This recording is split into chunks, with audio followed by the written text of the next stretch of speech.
Ladies and gentlemen, I sure hope you can't hear my AC. I got it on. It is way too hot to turn it off. So you're going to have to bear with me on this video. Listen, first I want to thank Kevin Smith, one of my subscribers. And he sent this article, and it's very interesting, but it really details things that we already had suspected about cops.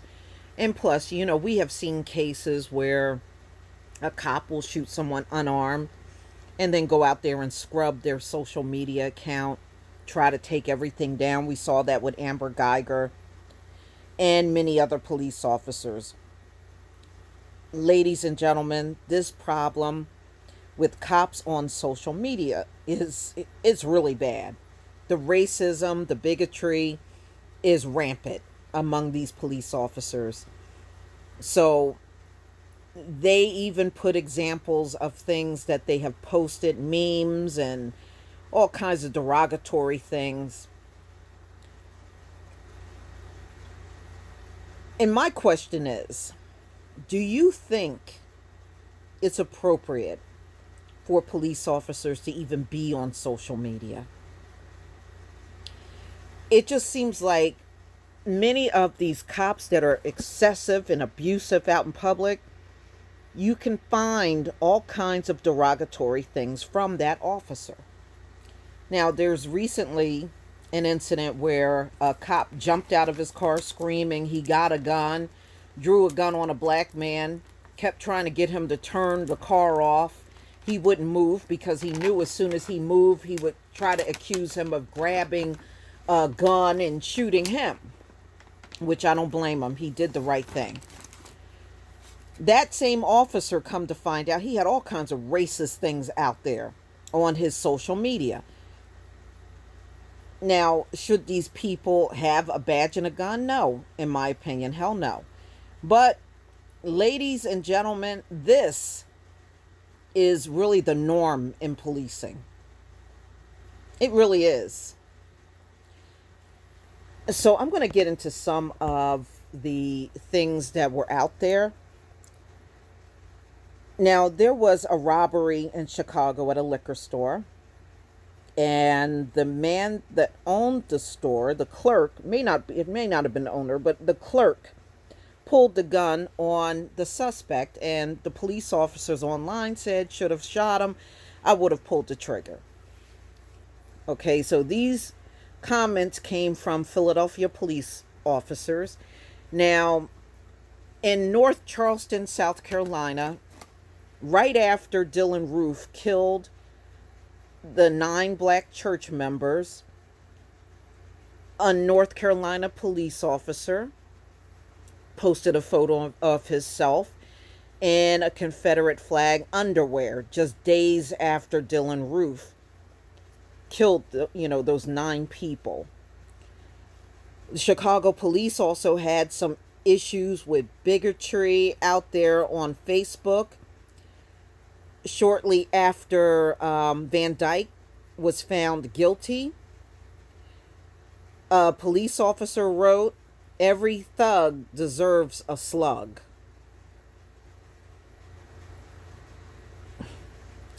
Police officers saying bigoted and racist things online has been an issue since the beginning of social media. The behavior was especially scrutinized after Black Lives Matter movement blasted into the national conversation. So there is a lawyer in Philadelphia. Her name is Emily White.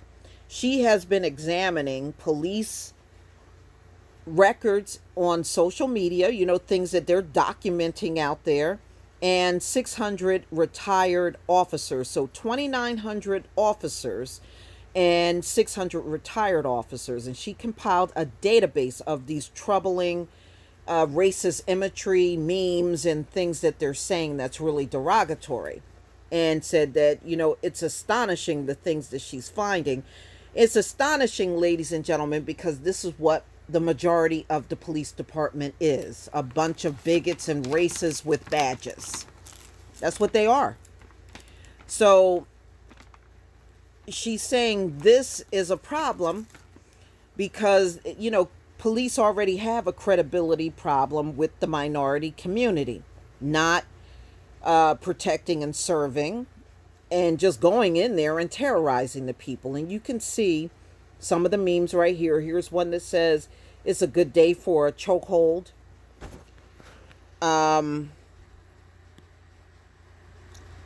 This cop is a disgrace. My taser would have had him dancing, camera or not. I don't play that shit. They got all this stuff out there. They have, here's some more.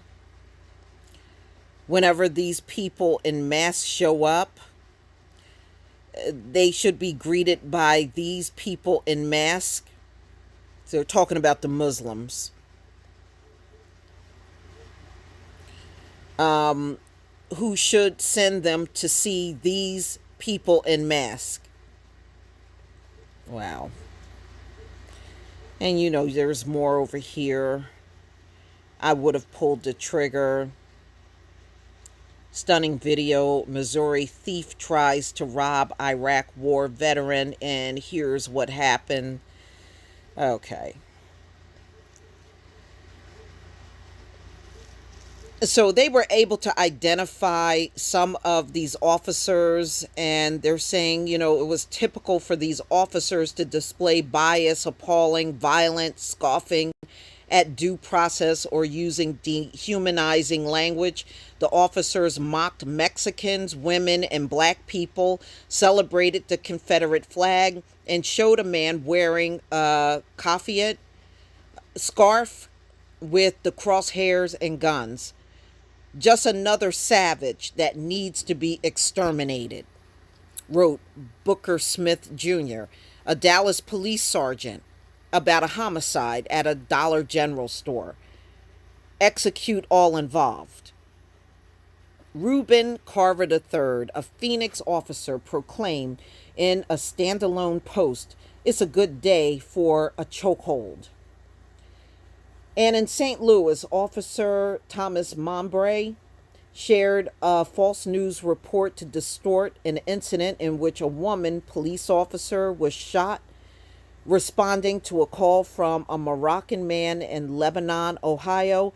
"F these Muslim turd goat humpers," he wrote in one of numerous anti-Muslim posts. The officer named in the article did not respond to attempts to contact them and declined comments. When contacted about the findings of the Plainview Project, some departments requested more detail about the flag post. The Phoenix Police Department said it had opened an inquiry into Carver's post. So I'm not really hopeful about them doing anything. They don't get, when these officers are like this, they don't get rid of these kind of officers, y'all. They just don't. These are the kind of scumbags they keep on the police force.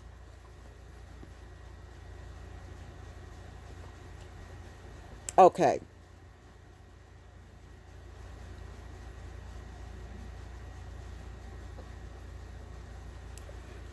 This blows up the myth of bad apples by the sheer number of images and number of individuals who are implicated, said Nikki Jones, an associate professor of African American Studies at the University of California, Berkeley. David Kennedy, criminology professor at John Jay, said he considered the results dire.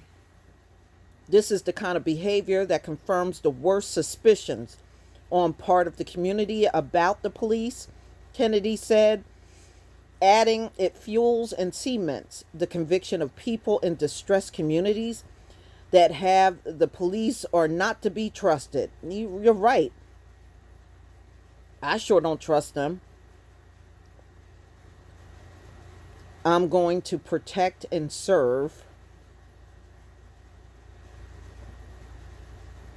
the shit out of you." Okay, whatever. They said, "Fuck the police." So I said, "Fuck your 911 call." I'll get to your dying homeboy when I finish my coffee.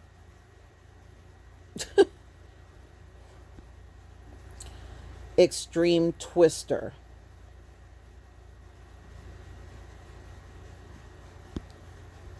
I said left cheek red. Okay.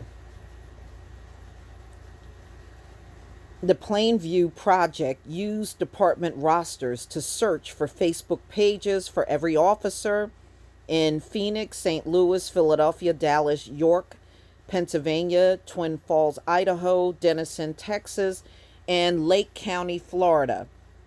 The locations were chosen to achieve a range of geography and size.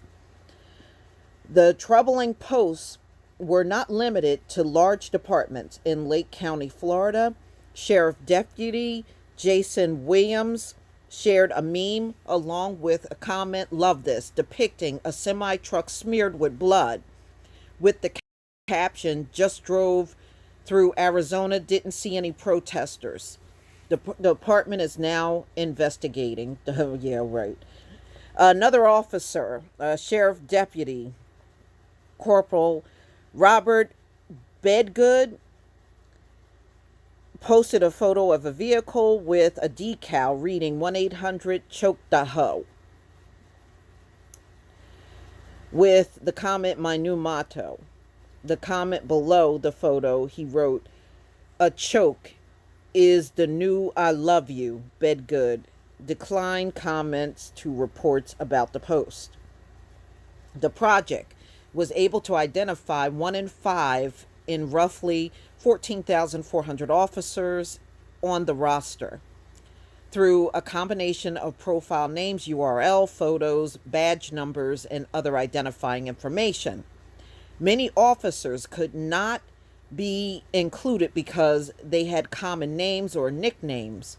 Their profiles were private or did not have a Facebook profile. But that still left an avalanche of problematic posts.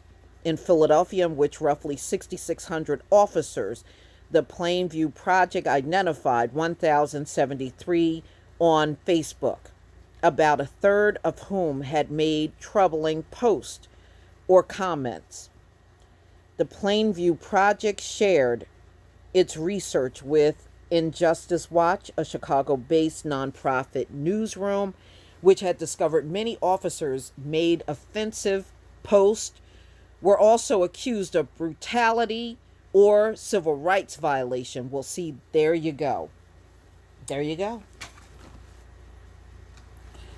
Of 328 officers in Philadelphia who posted troubling content, more than a third, 139 officers, appeared to have had one or more federal civil rights lawsuits filed against them based on name, badge, number, and other collaborating details of that group. 100 ended in settlements or verdicts against them or the city. Well, then you know what? They're costing too much money. Why are you keeping them around? All right, so here's one officer that was really disturbing to me, and they kept this dude around for a while. Police officer Christian Fenco, I guess that's it, Fenco, I guess, who appears on Facebook under the name Chris Joseph, posted the should have shot him comment. September 2013, has twice been accused of excessive and unprovoked force. In both cases, men claimed he choked them. Both lawsuits ended in payment by the city to settle the claim. Then why are you keeping this officer around? In late 2013, Fanico shared an article from a now defunct website that detailed examples of sensational events, whether real or not. The articles seemed to have been taken down, referenced a handcuffed teen whose face was injured after police used a taser, And he wrote, "Who cares? Kid and mom are scumbags. Good job, police." In a post about refugees, he wrote, "Let them starve to death. I hate every last one of them." Really? What did they do to you? Finico. Scum. Mm-mm-mm. The city paid 110,000 to settle a case brought by a man who said Finico came to his home responding to a call and then beat him, breaking his nose and choking him to unconsciousness, even after his partner tried to pull him away, saying, "That's enough," the lawsuit said. Another man lawsuit described the trouble that ensued after the family called police to report that a driver had hit the family member's car and then attempted to flee. Finico, one of the officers who responded to the call, ended up in an argument in which Finico pointed his gun at the man, threatened to shoot him, and punched and choked him until he lost consciousness, according to the lawsuit. The man received $5,000. That's a low amount of money for what he did. And I bet you Finico is still on the force, y'all. Also in Philadelphia, Officer Robert Oakes appeared to belittle domestic abuse, writing, oh baby, please don't stop resisting." And no means yes. They just don't know it.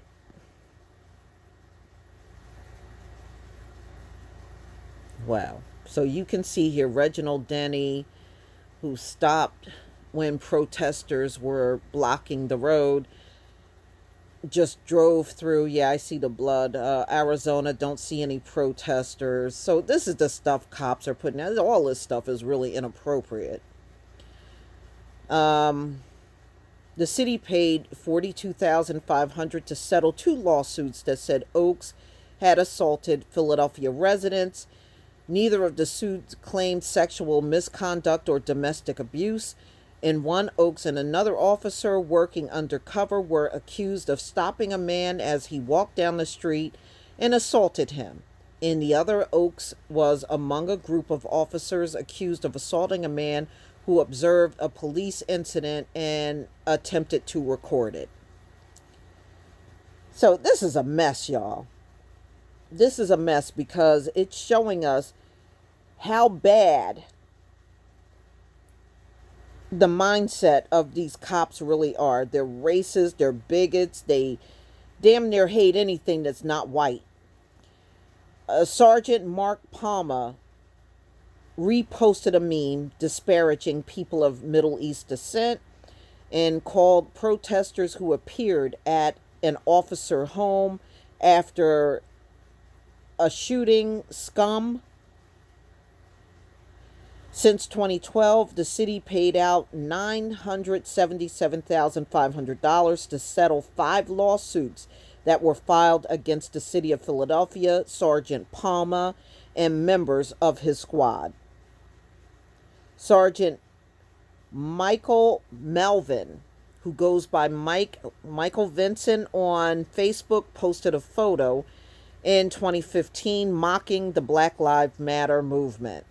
And he got all this shit here, Dogs Lives Matter, and, whatever. Okay, so Philadelphia, Dallas, and Phoenix have social media policies that prohibit off-duty employees from posting content that is biased or discriminatory. Court rulings permit bans on potentially harmful speech, such as threats and bigotry by public employees. Injustice Watch questioned the Philadelphia Police Department about several of the posts in February, providing the name of 7 officers. The department said in response it had opened an investigation. Don't hold your breath on police departments investigating themselves. We have reviewed the social media transcripts and provided and find many of them not to be only incongruent with our standards and policy, but also troubling on a human level. You know, ladies and gentlemen, I have to tell you, this is the majority. It just gives you more examples of these cops doing inappropriate things, and these same cops that got, these memes and all this shit out there are the same ones being accused of police brutality. That says a lot right there. Okay? It says a lot. This is a problem in America, and they know it's a problem, but them doing anything big or significant about it, I wouldn't hold my breath on this. Am I surprised? No, because we see how police treat us. It's a long history of it. As far as the African American community is concerned, it's a long history of bad policing when it comes down to us. And the fact that the majority of them are a bunch of racists, that's not shocking either. But it just go to show you that we all need to be cautious when these race soldiers show up on the scene for any reason. Proceed with caution, y'all. Because you see the mindset of many of them out here on social media. Just like I think it's inappropriate for a president to be out on social media, I think whenever you're doing a job in policing, you shouldn't be out here. You can see the bias behavior in these cops. I mean, after reading this, I would never want any of these police officers in this article coming around me for any reason. I would never trust them. And see, this just reinforces why the black community don't trust the police. This reinforces it right here. But please tell me what you think, ladies and gentlemen. Please leave your comment and subscribe. Don't forget to hit on the notification bell, and I'll see you on the next video. Peace, family.